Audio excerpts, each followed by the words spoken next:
The Kevin Durant, Devin Booker, and Bradley Beal era in Phoenix couldn't have gone and ended any worse than it did. When the Phoenix Suns first traded for Kevin Durant, of course there was expectations for the Suns to win an NBA championship or at least compete for a championship. And then when the Suns traded for Bradley Beal just a few months after trading for Kevin Durant, those expectations went even higher, especially when you consider that the Phoenix Suns are paying those top three guys $50+ million each, making the Suns having the highest payroll in the entire NBA. And when you have nearly $150 million going to three players, you don't have that much flexibility to round out the roster. So the Suns roster with that big three was basically just the big three. It had some good role players in Grayson Allen, Royce O'Neal, but that was about it. And when you look at that first season of the big three in Phoenix, it was an underwhelming season. Bradley Beal missed a lot of time. Both Kevin Durant and Devin Booker missed some time. And the others on the roster just weren't the best role players for this team. But even with that, both Kevin Durant and Devin Booker were all-stars.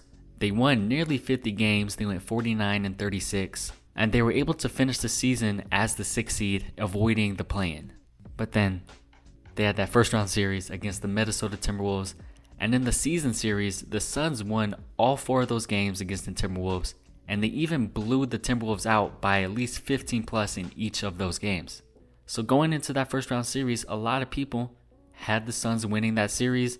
But then Anthony Edwards came along and he showed why he really deserves that star label in the NBA. And Timberwolves ended up sweeping the Suns in 4. And that was a very disappointing end to an underwhelming season for the Suns. But even with that tough ending for that season, you can look at some positives going into the next season. And that is hoping Bradley Beal is more healthy and it's year 2 of your big three. Hopefully there's more team chemistry, more team camaraderie. And also during that offseason, the Suns brought in Tyus Jones, Marcus Morris, and I felt like they did a good job with drafting that year, drafting Ryan Dunn and Oso Ighodaro. So going into the next year, there were still expectations of this team being contenders. Especially with the addition of Tyus Jones, they finally have a point guard. They have a new coach in Mike Budenholzer, who is a proven coach and has won an NBA championship. And it's year 2 of this big three. And at the beginning of the season, it did look like they were going to be a very good team. They started off the year 8-1. They were tied for the first seed in the Western Conference with the Oklahoma City Thunder. And then Kevin Durant got injured. And since then, it went completely downhill. Bradley Beal missed some time. Devin Booker missed a game here and there. But a lot of their role players, Grayson Allen, Royce O'Neal, they missed time. The Tyus Jones addition wasn't working like we thought it all would. There were some very questionable coaching decisions and rotations by Mike Budenholzer and his staff. And during the season, the Suns had made it clear that they were trying to move on from Bradley Beal. And while Bradley Beal kept it professional, there's no doubt that it affected his play on the court and definitely in the locker room a little bit. And then at the trade deadline, the Suns traded Jusuf Nurkic, who was said to be some sort of locker room cancer. And they traded him for Nick Richards. Then also during the trade deadline, the Suns tried to trade Kevin Durant to the Golden State Warriors, and it was nearly a done deal. And then Kevin Durant and his camp stepped in, said, hey, we don't want to go somewhere mid-season, which is understandable. But by doing that and having Kevin Durant in trade rumors, Bradley Beal in trade rumors, there's a disconnect between the players themselves and the players and the coaches, the players in the front office. It was just everything that you think could go wrong with a team went wrong with this team. And the Suns ended the season at 36-46 as the 11th seed in the Western Conference, missing the playoffs and the play-in entirely. And that concluded a devastating era in Phoenix.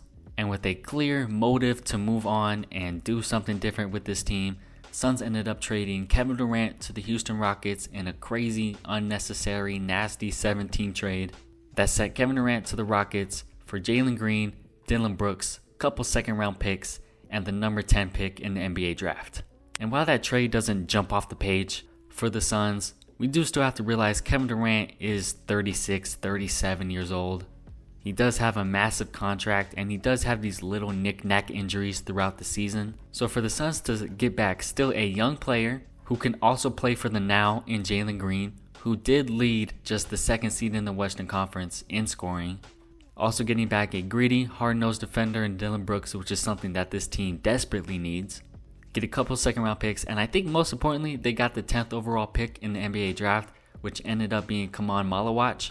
And for him to fall right into the Suns' lap, I think is such a W. But the Kevin Durant trade wasn't the only trade that the Suns had made. The Suns traded the 29th pick in the NBA draft, which ended up being Liam McNeely, and a future 2029 first round pick to the Charlotte Hornets for Mark Williams. And I think that this is a medium risk, high reward trade for the Suns. You did give up a first round pick in 2029, and who knows how this team is going to look in 2029, probably not the best. And also Mark Williams does have an injury history. Mark Williams was going to be a Los Angeles Laker, but then that trade got rescinded because he failed his physical. But if Mark Williams can come into Phoenix and be healthy and look good in the minutes he does play, I think that this is a very solid trade for the Suns. And especially because Mark Williams is still a young player in the NBA. He might be 23, 24 years old. But also, if that Mark Williams experiment doesn't work out, they did still draft a center in the draft in Kaman Malawach.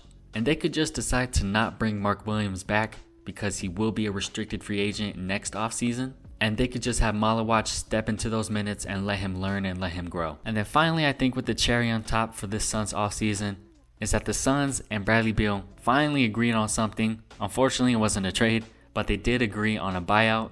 Bradley Beal had 2 years remaining on his contract, worth $110 million, and the Suns have decided to waive and stretch the remaining salary cap over the next 5 years, paying Bradley Beal around $20 million until the 2030 season, which is crazy. But this team still allows him to get under the second apron and under the luxury tax. That then allowed the Suns to sign some free agents, but also they extended Devin Booker for 2 years, $145 million, which is also crazy because he'll be making like $75 million a year. NBA money is different. But looking ahead to next season, the Suns will have a most likely starting lineup of Devin Booker, Jalen Green, Dillon Brooks, Royce O'Neal, and Mark Williams. Off the bench, they'll have Colin Gillespie, Jordan Goodwin, Grayson Allen, Ryan Dunn, Nick Richards, also Iguodala, Kaman Malawach, and Rasheer Fleming. And when looking at that roster, what are the expectations for the Phoenix Suns next year?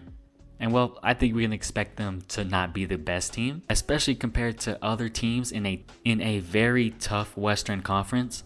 But now that Devin Booker is the main guy again, hopefully he can have an all-star level / all NBA level season again.